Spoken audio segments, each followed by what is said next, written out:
So what covers, anong mandato mo dito sa school infrastructure and facilities? It's to create policy on how infrastructure should be made, creating the long-term strategic direction. Nagkaroon kami ng comprehensive school infrastructure development plan for 2030. Then, coordination with DPWH because the implementer of the new construction of DepEd is DPWH, not DepEd. Were you involved in the procurement of the school buildings? No, Your Honor. But you were in charge of the allocation of the budget of the school buildings. The identification, Your Honor. We have a committee to do that. And ikaw ang in charge doon sa identification. Ako po ang in charge, pero sabihin, I had a committee created for the identification. Okay, ano ba ang mga programs doon sa school infrastructure and facilities? So it includes, Your Honor, new construction implemented by the DPWH. Then we have the school furnitures implemented by the regional offices. And we have the last mile school, electrification, water systems, and implemented by the division offices. So if you started in 2022, in short, you handled the budget for 2023 and also for 2024, hindi po ba? For the school buildings? For the 2023 po, hindi po. The school buildings was under the administration strand. So I only took over 2023. What was the budget? What was the budget of the 2023 school building program? The original budget was 5.9 billion. Yun po ang nasa NEP. And it That was for 2023. 23 po. I-explain ko yung original po. 5.9 billion sa NEP. It was only limited to 5th and 6th class municipality. Then paglabas po ng JA, nadagdagan po ng 9.7 billion. So a total of 15.6 billion, 2023 JA. For 2024? 2024, sa NEP po is 19.7. When the JA came out, it became 24.7 billion for 2024. So i-cover din ng SIF yung Basic Education Facilities Fund programs, hindi po ba? Opo. Tama po yun. So under din sa iyo yun? Ang alin po yung? Yung BEFF, the Opo. Basic Education When you say Facilities BFF, and that's the Programs. total infrastructure program. But there is a discrepancy. Sabi mo kanina, 19.7 billion ang NEP. allocated. NEP. But it states here that in the 2023 GAA, the amount of 23,417,897 pesos was appropriated in the GAA for 2023. Your Honor, that's BFF. So that includes new construction, which is 15.6 billion, my electrification, my water system, my repairs, around 4.9 billion, and I think last mile school. So a total of 23 billion, Your Honor. So you were the one in charge for the identification. Tama po yun. Aside from the identification, anong pa ba ang mandato mo as undersecretary? What exactly is your designation? Undersecretary for what? For operations, for administration? Starting 2023, Undersecretary for School Infrastructure and Facilities, starting 2023. So, sakop mo nga lahat ng mga school buildings. Tama po, Mr. tama Chair. po. Okay. So, you were the ones who decided sinong bibigyan ng school buildings kasi sabi mo kanina, ikaw ang nag-identify. So, you were the ones, kasi ang proseso po niyan, nagpapadala yung mga school superintendent division or rather the schools division in each district or in each province, they have proposals for the repair, for the construction, and it goes to your office. And then, ikaw ang nag-identify sinong popondohan. Dahil hindi naman pwedeng pondohan lahat, hindi po ba? Tama po, tama po. Correct. Pero for this purpose, Your Honor, I made sure that it is equitably allocated. That's why in August 4, 2023, we created a National Technical Working Group composed of 4 area managers, members of Education Facilities Division, merong operation strand na outside their sa SIF strand para ho fair ang allocation and based on needs. And there's a criteria. The criteria is 70% should be allocated to those which are in makeshifts, yung talagang walang classroom from the very beginning, and 30% allocated dun sa may shortage, kagaya ng 2 shifts, 3 shifts, yun po, shortage po yun. So nakafocus Mr. po Chair, dun. merong committee na nagde-decide Tama po yun. kung sinong bibigyan ng allocation Opo. based on the proposed list of the divisions. Hindi Tama po. ba? We assume na validated na rin siya. So in short, ikaw talaga ang nagde-decide kung sinong binibigyan. Once na nagawa na ng listahan ng yung komite, I just accept it at is because I assume that they follow the criteria that we set. But I think you're the one who is really deciding because if I recall, during the budget hearing, Mr. Chair, for 2023, ang pinadala po ni Mr. Dinsing during the party consultations, pinadala ng DepEd during the party consultations, if you remember, for every budget hearings, before the pre-plenary budget hearings, may pinapadala po ng mga representative, in most cases it's the secretary. I recall in 2023, during the budget deliberations, kayo ang pinadala na regarding sa mga school buildings. Tama po yun. I remember that was, I think, 3rd week of August 21 or 22. Tapos at that time, tapos na po yung listahan na ginawa ng National Technical Working Group. I think the list was supposed to be around 15.1 billion. Yun po ang pinresent namin sa consultation. So in short, you really have a big role. You have the big role in identifying and allocating funds for the different divisions with regards to school buildings. Hindi po ba? Tama po, tama po. Ngayon, ang tanong ko, in the 2024 budget or the National Expenditure Program, there was an allocation for Surigao del Sur, in fact, 2 districts. One in the amount of 103 million pesos for, if I'm not mistaken, Tagbina National High School, and another 70 million pesos for Barubon National High School. But unfortunately, in fact, there was already a notice from DepEd to DPWH to conduct the biddings already. However, all of a sudden, the biddings were stopped because accordingly, the funds are not available. Paano po nangyari yun, Mr. Chair? Na nakalagay na nga doon sa National Expenditure Programs, pagdating doon sa 2024, nawala yung budget. Ang nangyari po noon, Mr. Chair, sabi ko nga, meron na identify na 15.1 billion yung National Technical Working Group, which we adopted as is. Yun po ang pinesent namin sa mga ating congressman. But Mr. Chair, it was already included in the NEP. Paano mawawala yun? Ang nangyari po, Mr. Chair, ganito, nung paglabas po ng General Appropriations Bill, yung 19.7 naging 24.7 billion, pero yung 14.7 billion nagkaroon po ng Annex A. In other words, these are the projects identified by the various congressmen. So, yung aming 15.1 nawala. So, since nawala siya, ang una namin ginawa, yung lahat ng may malalaking allocation na 100 million pataas, yun ang una namin kinat para ma-allocate sa mga maliliit. So, yung aming 15.1 at the time naging 5.8 billion na lamang, lumiit po ng husto. So, Mr. Chair, in short, you took it upon yourself to cut the budget without notifying the congressmen. Sabi mo kanina, may mga identification mga congressmen.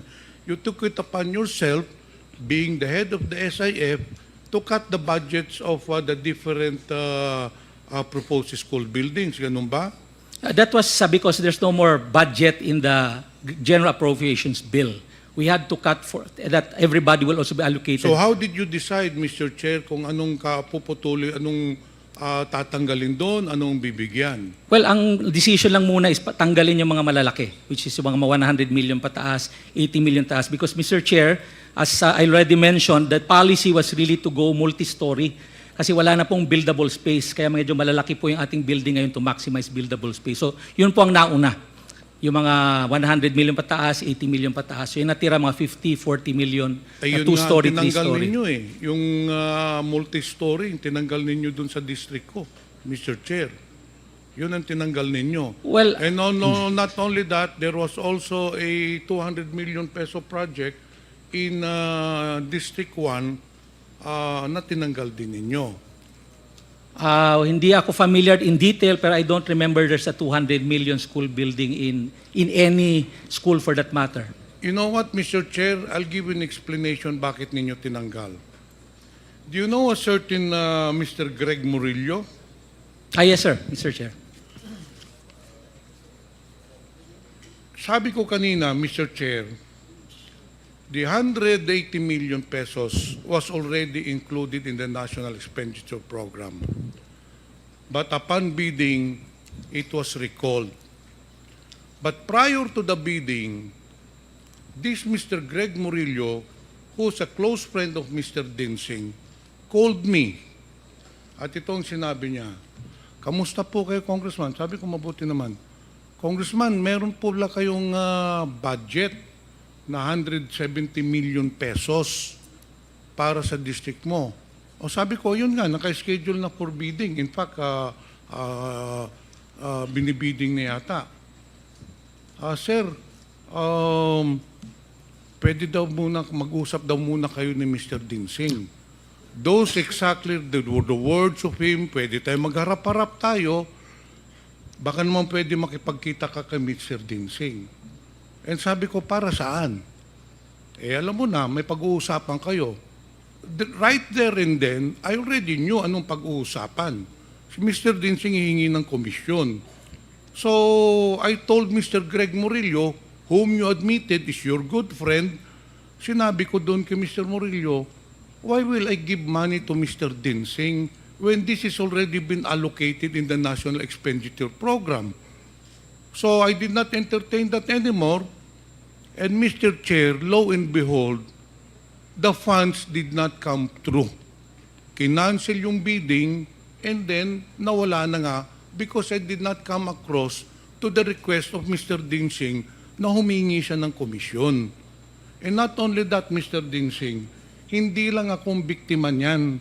Marami pong mga congressmen, and for the record, I want to put it in record, maraming mga congressmen na nagsabi din sa akin that you approach them. In fact, there is one congressman in Visayas that you were asking for 18% commission of the school buildings. Kasi ikaw nga ang nagdidesisyon kung sinong bibigyan, sino ang tatanggalan. In fact, it is on record. You just said kanina na ikaw ang nagdesisyon kung sinong tatanggalan, sinong bibigyan. Not only that, sometime last year or probably within this year, you met with some of the congressmen in Manila. I already talked to them. Humarap ka doon, may kasama ka pang contractor. Do you know a certain architect, Ralph Texon? Yes, yes, sir. Yes. Yung po ang kasama mo nung humarap ka sa congressman sa Manila. And just the same, you were implying, you were asking for a commission, hindi lang yun, sinabi mo pa na yung contractor mong gagawa, itong si Mr. Architect Ralph Texon. And that is the reason why, Mr. Chair, tinanggal si Mr. Dinsing sa DepEd. He did not resign. I knew from the very beginning that he will be taken out because there were already anomalies in the distribution and the allocation of school buildings program. In fact, Mr. Chair, nung pag-alis niya sa DepEd, may isa pang inipit na 34 million pesos sa Bislig Central Elementary School, which is in my district. Now, I will not mention anymore the name. One official of the new administration sa DepEd called me. Ano ang sabi sa akin, Mr. Dinsing? "Kung meron ka bang project na 34 million sa Bislig Central Elementary School?" Sabi ko, meron. Ano, nakabidding na? Hindi, ini-stop nga eh. Sir, ito, ilalabas na ho namin. Inipit ho ni Mr. Dinsing. And that is the reason why, Mr. Chair, this person was taken out of DepEd because of his anomalous practices in DepEd. Yun po ang katotohanan niyan. Nakiusap ka pa na ma-retain ka pero hindi na tinanggap ni Senator Sani Angara, and that's good for DepEd because you have been doing the rounds para ka nagbebenta ng isda. Inaalok mo sa lahat ng congressmen ang allocation ng school buildings asking for a commission. Mr. Chair, may I now respond? Yes, please. Well, first of all, respond. it's a blatant lie asking for commission. And that's the very reason I'm process-oriented. Sasabihin mo, Mr. Chair, Process-oriented po ako, Mr. ang mga Chair. congressmen, gusto mo mag-executive session tayo, ipapakita ko sa iyo mga congressmen. Sige, wala akong nakausap. Yung sa Manila nyo, You are I was lying. never with You are lying, Architect Mr. Texon. Order, I please. can cite you for 1 minute Mr. Chair. suspension is Mr. Chair. declared by the chair.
Hearing resumes. Mr. Chair, Congressman Johnny Pimentel. it would be useless for this representation to ask further questions to the resource person because he's a pathological liar. What I will do, Mr. Chair, is gather more evidences to prove that what I am saying is true, that Mr. Epimaco Densing is a very corrupt person. He's a kalawag in the public service. He has been asking commissions for the release of funds for the school buildings. Papatunayan ko po yan sa next hearing. I'll gather more informations. Ito pa lang sasabihin ko sa iyo, Mr. Densing. Dapat wag ka nang bumalik sa gobyerno. The government does not need your kind. You are a very corrupt person making your position to your advantage. Yun lang po, Mr. Chair.